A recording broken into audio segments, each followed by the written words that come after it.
प्यार से बोलो। हमारी स्थिति मकड़ी की तरह है महाराज, मकड़ी की तरह है। परिवार अच्छा हो तो इससे बढ़कर के स्वर्ग नहीं होता है। पैसे से स्वर्ग नहीं होता, मैं आपको बता दूं ना, पैसा तो बहुत बुरी चीज है। जितने अमीर होंगे उसमें प्रेम नहीं मिलेगा। वो तो पैसा देखते हैं महाराज से, उनका संबंध पैसे से है, मनुष्य से नहीं होता है। श्रीमद् भागवत में लिखा वो मनुष्य कैसा है, बोले चांडाल, खर माने गधा, मिथ्या स्वजन्म जननी जन दुख भाजा। वो तो मां के गर्भ में 9 महीने रहने के बाद भी भार रूप है, भार रूप है।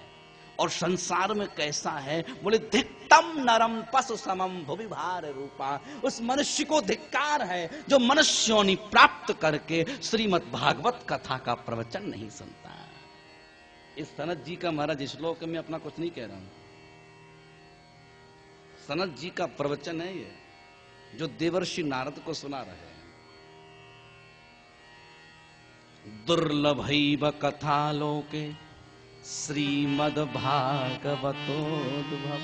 ये भागवत कथा अत्यंत दुर्लभ है। कोटि जन्म समुत्थेन पुण्य नैव दुर्लभ्यते।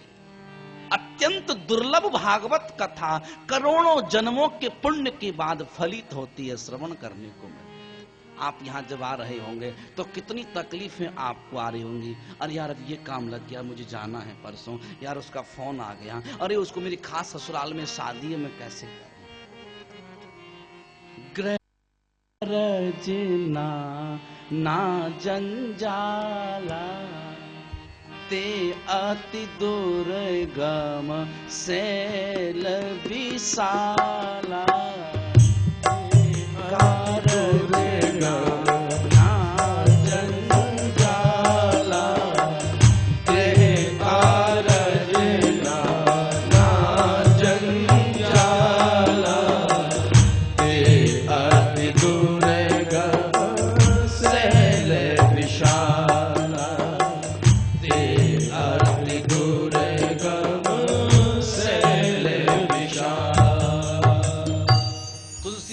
बताया ग्रह कारज नाना जंजाला। ये ग्रह जो कार्य है नाना प्रकार के जंजाल हैं। आप हिमालय में जाएं, कैलाश मानसरोवर जाएं तो वहां पर चढ़ने के लिए महाराज दुर्गम रास्ते हैं। दुर्गम रास्तों को पार करने के बाद आप कैलाश मानसरोवर पहुंच सकते हैं। दुर्गम रास्ता पार नहीं कर सकते तो आप नहीं पहुंच सकते। दुर्गम पत्थर कंकड़ बर्फ का रास्ता पार करने के बाद भगवान शंकर का दर्शन हो सकता है। लेकिन ठीक वैसे ही सत्संग में कंकड़ पत्थरों का रास्ता क्या है, बोले ग्रह कारज नाना जंजाल। दुकान में ग्राहक आएंगे, पूछेंगे सेठ जी नहीं, चला जाएगा, ग्राहक टूट जाएगा। मरेगा तो ग्राहक नहीं टूटेगा, ग्राहक को बांध के ले जाना दादा। ग्रह कारज, घर के जो काम काज हैं, यही महाराज इनको जो पार कर देगा, इनको जो छोड़ देगा, वही सत्संग का आनंद ले सकता है। ये तो महाराज उलझ उलझ कर रह जाओगे, मकड़ी की तरह उलझ कर खुद फंस कर खुद मर जाओ, कुछ नहीं है। भागवत में लिखा कोटि जन्म समुत्थेन पुण्य नैव दुर्लभ्यते।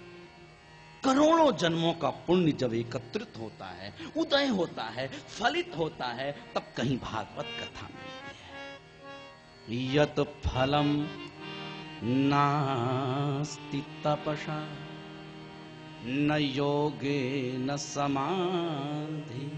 जो पुण्य फल समाधि से प्राप्त नहीं होता। यत फलम नास्ति तपसा, जो फल तपस्या से प्राप्त नहीं होता, नाक मुंह बंद करके बैठ जाएं तो भी प्राप्त नहीं होता, योग से नहीं मिलता, समाधि से प्राप्त नहीं होता, वो अनायासेन। अनायासेन शब्द का अर्थ है बिना प्रयास के। अनायासेन तत्सर्वम, ध्यान दें, अनायासेन तत्सर्वम, वो फल हमें बिना प्रयास के ही श्रीमद् भागवत कथा के श्रवण से प्राप्त हो जाता है। प्यार से बोलो, अनायासेन, बिना प्रयास के। मैं आपको बताऊं ना, यदि आप प्रयास करें तो भी तीर्थों में भागवत कथा नहीं सुन सकते। एक व्यक्ति कहां भागवत करा पाएगा, कितनी महंगाई है। एक व्यक्ति भागवत कथा नहीं करा सकता तीर्थ में, कितनी महंगाई है महाराज, आपको पता है। बिना पैसे के यहां कोई बात नहीं करता, पैसे की दोस्ती है। आप देखो तो सुबह आके हमारे कमरे में सब खड़े रहते हैं बिल लेकर, आप आओ जरा पता लगे, सब बिल लेके खड़े रहते हैं। हम भी दुश्मन हैं, हम अभी कुछ नहीं देंगे, लास्ट में ही देंगे।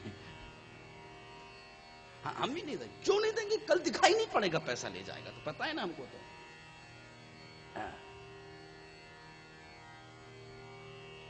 तीर्थ में भागवत कथा नहीं सुन सकते महाराज। ये तो भगवान की कृपा है कि सनातन धर्म प्रचार परिषद ऐसा संकल्प लिया है महाराज। इसमें क्या प्रयास है? इसमें गोविंद की ही कृपा है महाराज, उसके बिना संभव नहीं है। आप माने न माने, यज्ञात गर के तट काशी में रहो। वैराग्य ने पूछा कि देवऋषि मैं कहां रहूं? तब कहा कि तुम शरयू के तट अवध में रहो। और भक्ति महारानी ने पूछा कि मैं कहां रहूं? तब कहा कि तुम जमुना के तट श्रीधाम वृंदावन में रहो। काशी, वृंदावन और अयोध्या, काशी ज्ञान की भूमि है, अयोध्या वैराग्य की भूमि है, और श्रीधाम वृंदावन भक्ति की भूमि है। राधे राधे राधे। जो कभी भगवान का नाम ना ले वो वृंदावन पहुंच जाए महाराज। राधे वृंदावन का कण कण बोले श्री राधे राधे। वृंदावन का कण कण बोले श्री राधे राधे। आइए, वृंदावन का कण कण बोले श्री राधे राधे। वृंदावन का कण कण बोले श्री राधे राधे। श्री राधे राधे, श्री राधे राधे, श्री राधे राधे, श्री राधे राधे। जय हो। गोवर्धन पर्वत भी बोले श्री राधे राधे।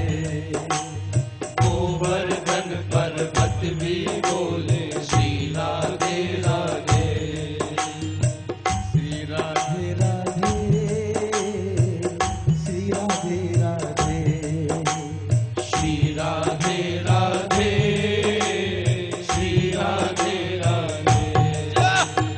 रसिक जनों की वाणी बोले श्री राधे राधे। रसिक जनों की वाणी बोले श्री राधे राधे। वृंदावन का कण कण बोले श्री राधे राधे। वृंदावन का कण कण बोले श्री राधे राधे। श्री राधे राधे, श्री राधे राधे, श्री राधे राधे, श्री राधे राधे। जय हो। गोवर्धन पर्वत भी बोले श्री राधे राधे। गोवर्धन पर्वत भी बोले श्री राधे राधे। जय राधे राधे, जय राधे राधे, जय राधे राधे, जय राधे राधे। वृंदावन का कण कण बोले श्री राधे राधे। वृंदावन का कण कण बोले श्री राधे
की वाणी बोले श्री राधे राधे। रसिक जनों की वाणी बोले श्री राधे राधे। वृंदावन का कण कण बोले श्री राधे राधे। वृंदावन का कण कण बोले श्री राधे राधे। वृंदावन का कण कण बोले श्री राधे राधे। हर पर्वत से, हर कंदरा से, हर पता से, हर लता से श्री राधे श्री राधे। महाराज, आप तो वृंदावन में भागवत में कई लोग यहां बैठे गए थे, क्या आनंद आया महाराज।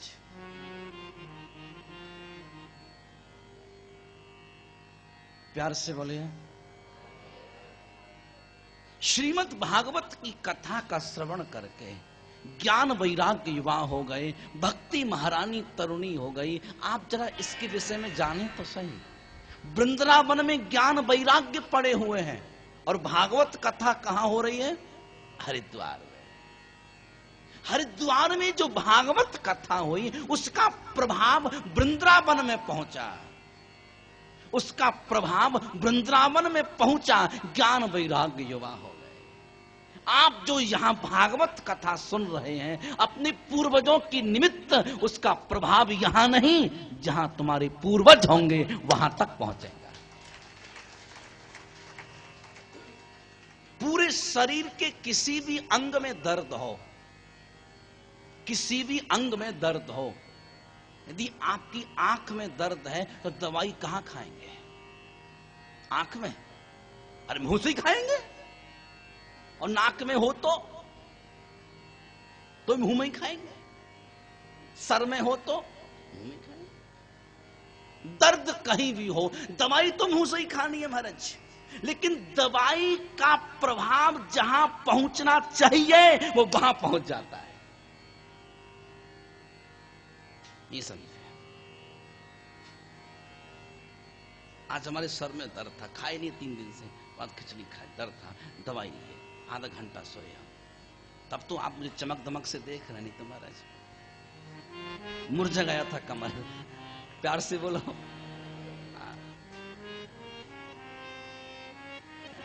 प्यार से बोलो। कई बार तो मैं कोशिश करता हूं कि थोड़ा सा जागृत दिखूं, लेकिन मजबूरी हो जाती है। प्यार से बोलो। अब दुबला पतला आदमी हूं महाराज, फिर भी कृष्ण भक्त हैं। जब कन्हैया पर्वत उठा सकते हैं, हम कुछ तो उठा सकते हैं। हम कुछ तो उठा सकते हैं। कुछ तो भक्ति की महिमा हमारे अंदर होगी, कुछ तो चमत्कार हमारे अंदर होगा। ठाकुर जी के भक्त तो कुछ तो होगा महाराज। दवाई मुंह से ही खानी है, लेकिन दवाई का प्रभाव जहां जाना चाहिए वहां पर पहुंच जाता है। जिसके निमित्त, जिसके लिए तुम भागवत कथा सुन रहे हो, वो वहां पर निश्चित रूप से पहुंच जाएगा। ये निश्चित बात है। और भागवत का पुण्य फल कभी नष्ट नहीं होता है।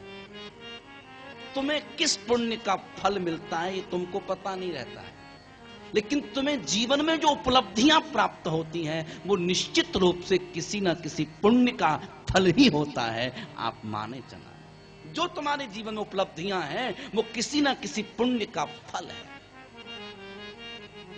अवश्य में हो। तो श्रीमद् भागवत की कथा श्रवण करके ज्ञान वैराग्य युवा हो गए। तब देवऋषि नारद ने पूछा सनत कुमार जी से, जरा बताएं ना कि भागवत की कथा कैसे लोगों को मोक्ष देती है। अच्छा, किस प्रकार का व्यक्ति हो, अच्छा क्या पापी को भी मोक्ष देती है? तब सनत कुमार जी ने कहा, ये मानव पापकृतस्तु सर्वदा सदा दुराचाररता विमार्गिगा क्रोधाग्निदग्धा कुटिलाश्च कामिनः सप्ताहयज्ञे न कलौ पुनन्ति ते। सप्ताहयज्ञे न कलौ। ये मानवाह, इस श्लोक पर ध्यान देंगे थोड़ा। ये मानवाह पाप कृतस्तु सर्वदा, जो मनुष्य सदा सर्वदा पाप में प्रवृत्त रहता है, सर्वदा नित्य निरंतर, और विमार्गी है। विमार्गी शब्द का अर्थ है धर्म से विमुख, धर्म से। नास्तिकों वेद निंदा कहा, वेद ने कहा नास्तिक कौन है? बोले भागवत में ना है। बोले ना, कई लोग भागवत में नहीं आते, सत्संग में नहीं आते, लेकिन वो ईश्वर को मानते हैं। लेकिन जो संत निंदा करे, वेद निंदा करे, वो नास्तिक है। कई लोग खुद भी नहीं आते और अरे क्या करोगे भागवत में जाकर, क्या मतलब है, 20,000 रुपये खर्चा करोगे, इससे अच्छा है चल पिक्चर देखेंगे, बियर बार में उड़ाएंगे, मुन्नी बदनाम हुई देखेंगे।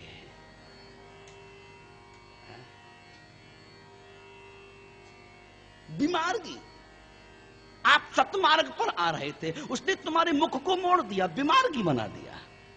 रास्ता जो सीधा होता है उस पर जाए, वो मार्गी। आप ज्योतिष में शायद आपको बताऊं, वहां में मार्गी ग्रह होती है। मार्गी, यदि शनि मेष में चल रहा है, वृष में जाना चाहिए, फिर मिथुन पे जाना चाहिए। मिथुन में शनि जा रहा है, जाना चाहिए कर्क में, और लौट के आ गया मेष पर। उसको कहते हैं बीमारगी। ज्योतिष में कहते हैं उसको बीमारगी ग्रह। उसका फल अच्छा नहीं होता है। कर्क में जाना चाहिए था और वो ग्रह लौट करके मेष में आ गया, तो समझो कि बीमारगी ग्रह हो गया। अब फल अच्छा नहीं होगा। जाना चाहिए सीधे और जा रहे हो उल्टे, तो निश्चित रूप से परिणाम अच्छा नहीं होगा। बीमारगी ग्रह बोलते हैं ज्योतिष में। तो श्रीमद् भागवत में लिखा है, जो मनुष्य सदा पाप कर्म करता है, निरंतर क्रोध की अग्नि में जलता है, कुटिल और कामी है, यदि ऐसा भी मनुष्य 7 दिन तक बैठ करके भागवत कथा सुन ले, तो सप्ताह यज्ञेन कलहु पुनन्ति ते, वो भी घोर कलयुग में परम पवित्र हो जाता है। सत्येन हीनः त्रिमातृदोषिका तृष्णा कुलाश्चा श्रम धर्म वर्जिता ये दंभिका मत शरणो हिंसिका सप्ताह यज्ञ कलौ पुनः। महाराज, जो सत्य नहीं बोलता, सत्य नहीं ना। पहले लोग संकल्प करते थे कि हम झूठ नहीं बोलेंगे, और आज लोग संकल्प करते हैं कि सत्य नहीं बोलेंगे। सत्य से हीन हो। मातृ पितृ दोष का, जिसके माता पिता का पता ना हो। आजकल तो एक घर में कई धर्म हो जाते हैं, एक घर में कई जातियां हो जाती। मैं दिल्ली में भागवत कथा करने गया, आयोजक थे वर्मा जी। घर में गया तो श्रीमती को पूछा तो शर्मा जी। उनके बेटी दामाद आए, मैंने कि आप? बोले गुप्ता जी। छोटी बहन का मिस्टर आया, मैंने बोले आप? हम सोनी जी। मैंने कहा भैया कोई जाति बची है कि नहीं, बताओ पहले। हम बहुत जोर से हंसे। वर्णाश्रम व्यवस्था से भिन्न, इसका मतलब है वर्णाश्रम व्यवस्था से परे। पितृ मातृ दोष का, जिसके माता पिता का महाराज कोई पता नहीं है, कौन आया कौन कहा क्या, बस लपक के बाहर आ गया।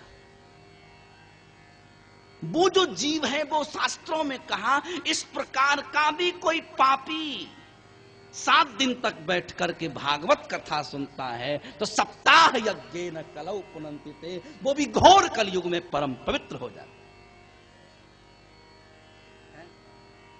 पंचोग्र पापाश्चल छद्म कारणा क्रूरा पिशाचा इव निर्दयाश्च मे ब्रह्मस्व पुष्टा व्यभिचारी कारणा सप्ताह यज्ञेन कलहु पुनन्ति।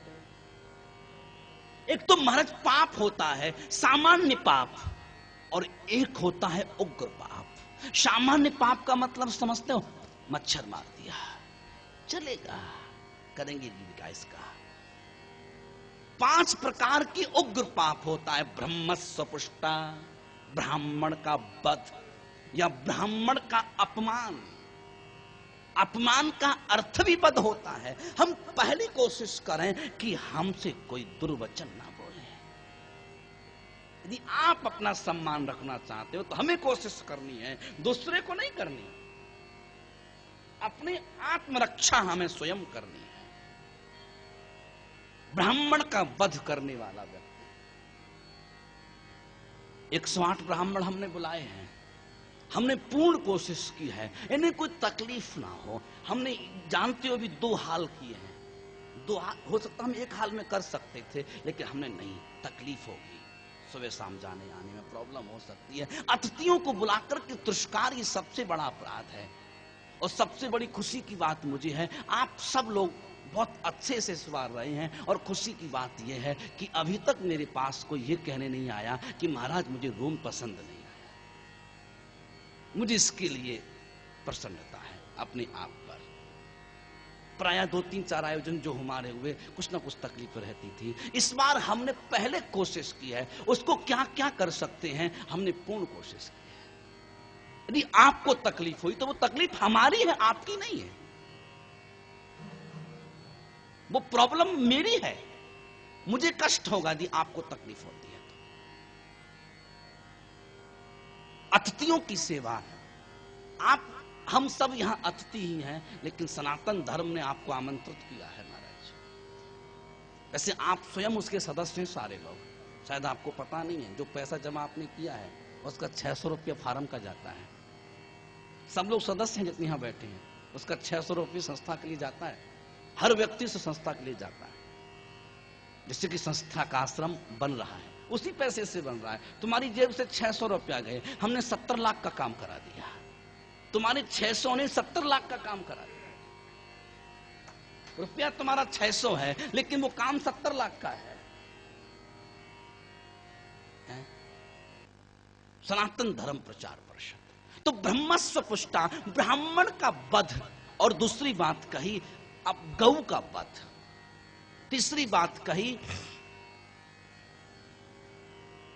माता पिता को सताना अथवा उनकी हत्या करना। आजकल ये भी सब संभव है महाराज। और चतुर्थ बात कही गुरु का हत्यारा।